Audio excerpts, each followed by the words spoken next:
I say, talking about the Championship, obviously we talk about two guys that are on the podcast who support teams that were potentially going into the Championship, but obviously on Friday that sort of turned around. Let's go to Mr. Bath.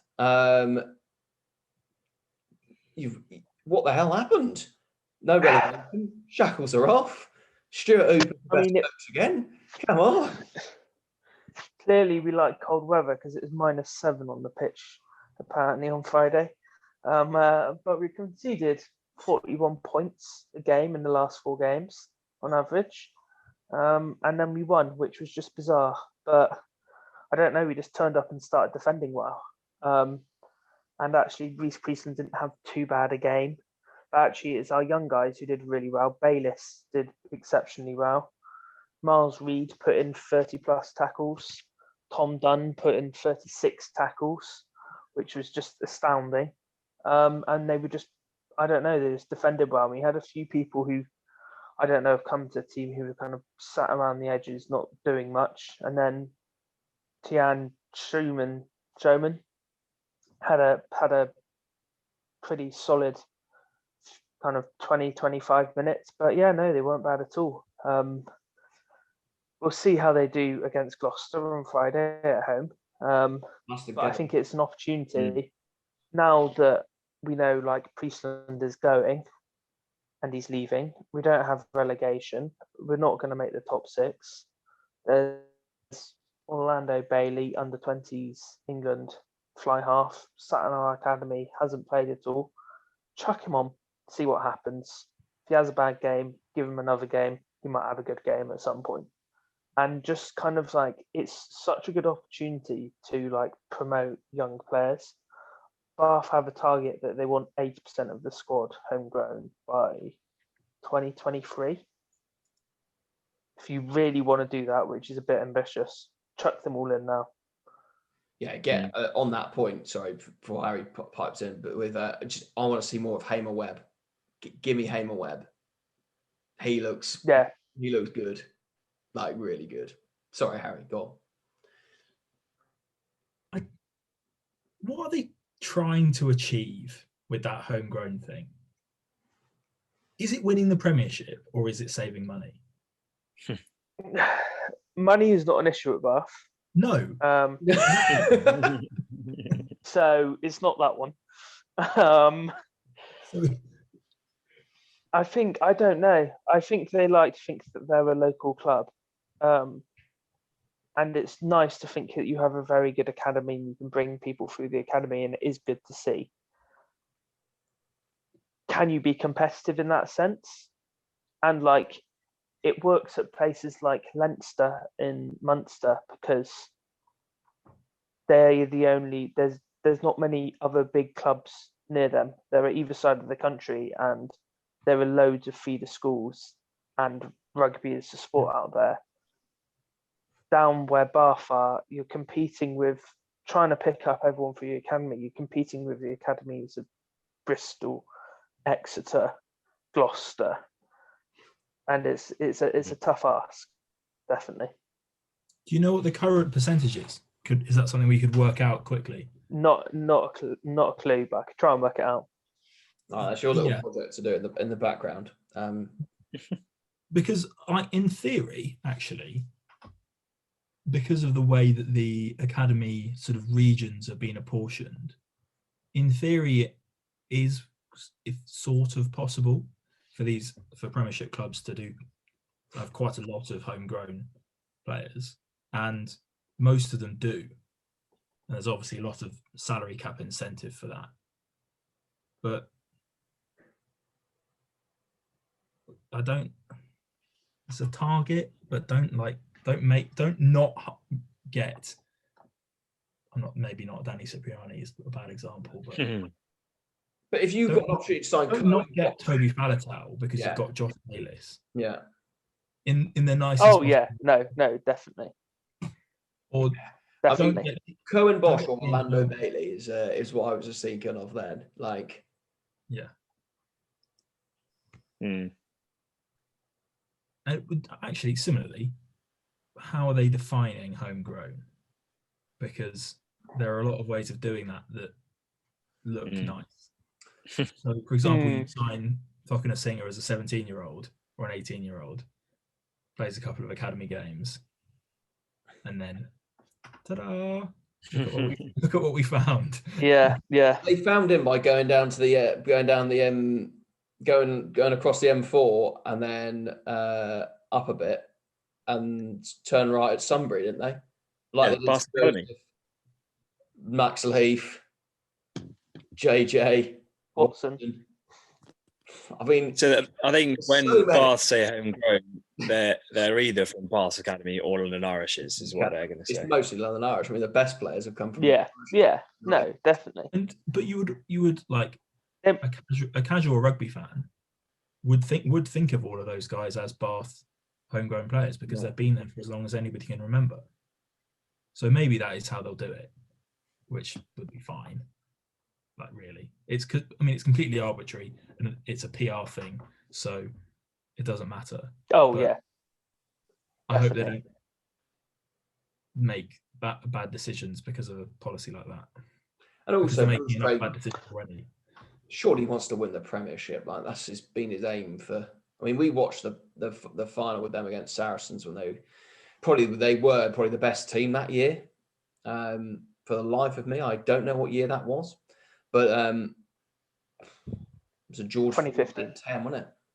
George Ford at 10. So yep. I mean, if I'm in a rugby club and a Premiership, I want to win the Premiership or I want to win the European. I want to win something. So yeah. Sale. Anyone want to say anything on Sale, or was that just a beat Bristol the week before? Lose next week? At home. It wasn't their first choice team, and the Duprees were pacified a bit. And Rob Dupree, the fly half, wasn't kicking well, which helped certainly. And they weren't starting Faf, and you saw Faf come on, and we were like holding on at the end because Faf was on the pitch. It was literally Faf just kicking the ball around and getting it into the corners properly. They didn't look great, but I suppose they're probably still settling in, and Sanderson's probably still trying to put his own mark on it, and it's probably kind of great result against Bristol, but give it time, I guess. Yeah, the Rob Dupree is, for one thing, definitely a downgrade on McGinty, and for another thing, and now I know I have said in the past that as bad as he was and as maligned as he was in Super Rugby, he would suit the Premiership more. Every time I watch him, he misses at least 50% of his kicks, which that was not a problem in Super Rugby, but has become a problem. And he also isn't a great playmaker. So what looked like last year a really nice 1-2 of him and McGinty is very much a 1 and a 2, and they're a lot worse without McGinty. But also, I think he's been hampered by, especially this season, he's been playing at 13. Like I talked about this on an earlier podcast when they were playing flipping Sam James at 15. Like, I mean, I'm going to talk about some coaching later on when I talk about England, but anyone that knows anything about rugby and you know anything about those players is if you've got Sam James in the squad, he's at 13. Play him at 13. And if you need a fullback, Rob Dupree can play fullback. Who's like Luke James in the squad as well. Anyway, that's gone. But Rob Dupree, obviously, not actually his first game, I think, for a while at 10. But yeah, Adrian McGinty's class. Just stick with him. And then bring Rob Dupree off the bench if you need him. Agree. But obviously, Bath are playing Gloucester. That's the West Country derby on Friday night. Gloucester going in they look better against Bristol, but without Carreras, they would have lost by a bit more because Carreras is just ridiculous. I mean, the interceptions in themselves are just unbelievable. The first one, I think, where his body's turned just in a perfect position to read it and goes, it's just superb. Yeah, just how they've managed to get him with Louis Zamet Thorley, him and May is just criminal. Like Harry and I said on Friday that Carreras will probably go to Bordeaux at the end of the year or go to France or something. But if he has to start every game for Gloucester, because arguably he might even be, and this will probably trigger a lot of people, he might even be their best option. Consistently anyway. Well, it's certainly, if you're going to count performances for Gloucester, as good as we know Reece Zammit and May are, they've not particularly, I know it's to do with people inside them, I'm sure of it, they haven't really been scoring the tries that they should. And you can see now that they're with their countries, they're playing the way they should be, and they're both scoring tries. And they're not doing that for Gloucester. So if Carreras is at least managing to do that, maybe I don't know, people inside them have upped their game in recent weeks, or whether it is Carreras, but if he's scoring tries, keep him in. He is. He's seriously good. He's good in the air, just taking everything, making tackles, just creating things. He's so far. It was just so good. Like, it's. I said this about Rob Simmons the week before about you when it's great watching an international level player, and he is, honest to God, world class. Just, I don't think people. Again, I said this before. Not a lot of people know. They sort of slip under the radar unless they're like this big, like semi-player that like BT sort of slip him in. Oh, they've signed him from the Jaguares, but they don't give him enough credit of how good he is. It's like Matthias Orlando at Newcastle. Oh yeah, they've signed Matthias Orlando, but he's ridiculous for Newcastle. Like Montoya is slipped in the radar at Leicester, but there you look ridiculous with him in the driving the line out. I was watching the highlights of that game, and I'm like, it's not fair that Leicester have got Montoya. He's ridiculous. Like he should be at a better club than them. With all due respect, like yes, they're rebuilding, and that's the player they need to be signing, not players they've done in the past. But flipping Nora, these Argentinians, and we'll talk about another Argentina that the Dragons have signed them in a moment. We talk about transfers. That's crazy. Like if I was Skivington, the big thing for me would be going into next year is keep Carreras. Yeah, I mean, we talked about it last week. The hilarity of these genuinely world-class, like World Cup quarterfinal, World Cup semi-final level starting international players just turning up at whichever club got in contact with their agent first after the Jaguares folded. And it's mainly very sad that the Argentinian RFU chose, and sort of the structure of Super Rugby was such that like there was no point running a Jaguares team this year. But what competition would they have competed in? But and also hopefully when they restart the Jaguares project, these players will come back, and I suspect they will, because it was an enjoyable camp to be in. They played good rugby. They won a lot of games.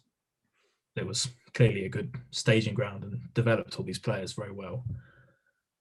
But yeah, every club that has picked up a Jaguares player has been really, really helped by it. Gloucester, I mean, maybe even the most out of any of them. Just an interesting point on Carreras in comparison to the others. He is very much more a winger who just give him the ball and he will make things happen. Reece Zammit at this point in his career, like as fast as he is, he's not going to step you in a phone box yet. Yeah. Maybe he will develop that as a skill, but he needs to be given the ball in a bit of space, and then the magic happens. And then also he has the good the finishing ability. May is closer, but again, just doesn't really do that at club level anymore. No, he doesn't. Maybe he doesn't try as. I mean, I'm sure it's not that he doesn't try as hard, but there's something about May in club rugby that is not working at the moment. Yeah, it's weird. No, hasn't worked for a while. Yeah. Just roll him out for England, to be honest. Just don't play him. Yeah. In all seriousness, just make him the Jimmy Anderson of rugby. Yeah. Because considering his Jimmy Anderson, Ryan Giggs, Jonny May. Yeah. Done. his devotion to like his keeping himself in tip-top condition, just have him play 15 games a year for England. Yeah. The rest of the time, let him do sprint camps and Go scoring. play sevens. Well, yeah, maybe. It was something like he's now behind Rory Underwood. So he's the second highest try score for England, right? Yeah. But he's at Leicester, like he barely got a handful of tries, if that, in like 3 seasons at Leicester. He scored 1 try this year for Gloucester, and it was from 5 metres. And it was a forwards try, as opposed to his, we'll get onto his finish in a moment, but that ridiculous thing we saw at the weekend. It's just like watching 2 different players. As I say, be the Jimmy Anderson of Rugby. I would have no issue with that, especially at the moment when you've got the options. Poor old Ollie Thorley's probably going to end up at Hartbury at this rate, bless him. But yeah, quality. Couple of things. There was a few things I did want to get through about this game. Was first of all, Joe, if you haven't seen it, go watch Jamal Ford-Robinson. His celebration is incredible. That was absolutely brilliant. If you have not seen it, go and watch it. They win a scrum penalty. Robinson, it's not even awarded. The penalty's not awarded. Sticks his finger in the air like Shearer and just walks. Like, it's brilliant. I think Jamal Ford-Robinson is absolutely fantastic. As I say, he's turned into. He was a very good player at Northampton. Was it Northampton? Yeah. But he was at Bristol beforehand, wasn't he? He's moved around a bit. Yeah, and he sort of was a bit unsettled, but he seems to have settled better at Gloucester. He's played every game for them this year, which is fantastic. Love that. Jay Keenan's another player that I think goes under the radar. He was really good for Bristol in that back row with no Luatua, obviously, but with Dan Thomas, and I spoke about Dan Thomas earlier, very, very good. Heenan, I didn't realise, obviously, he was at Connacht, but he's a former under-20s New Zealand captain. Really? That I didn't know about. No, because I wanted to talk about him. His try was absolutely fantastic. That's the little bit of Bristol magic for you. That was the difference for them. And then Ewan Lloyd went into. He's kicking still probably a bit of a part of the game he needs to work on, but when it counted, absolute nerves of steel. But just last thing I did want to make about Bristol with what I noticed in that game is they need for Bristol to be successful. They need Arfoa and Sinclair to start. They need Luatua, Randall, and they need Semi playing. Because without them, especially without Semi, they looked in attack. Because it relies on Pietau to be ridiculous. And he is a fantastic player, but yeah, they miss that X factor. And Sheedy, actually, they do miss Sheedy. Like, Lloyd is the future. Like, he's going to be he's going to get so many caps for Wales. Like, it's ridiculous. Whether 10's going to be his long-term position, I don't know. But Sheedy at the moment is someone that they really can build their team around. So that's my sort of Bristol. When they don't have their internationals and their real X factor players, they look a little bit normal. That's what I was going to say. Yeah, I think they're slightly unlucky that so many of their players have been picked. Like, you would have said for a lot of them, this is a year earlier than you'd have thought that lots of their players will be picked. And obviously having Randrandra injured is not helpful. No. But like Sheedy, obviously Bristol will have known that he was eligible for Wales, but all things being equal, maybe he wouldn't have been picked this year. Like, Bigger's still in his prime. There are a number of 10s in Wales, and all of a sudden Sheedy is now Wales's best 10 after that last half hour at the weekend. So that's a bit unfortunate.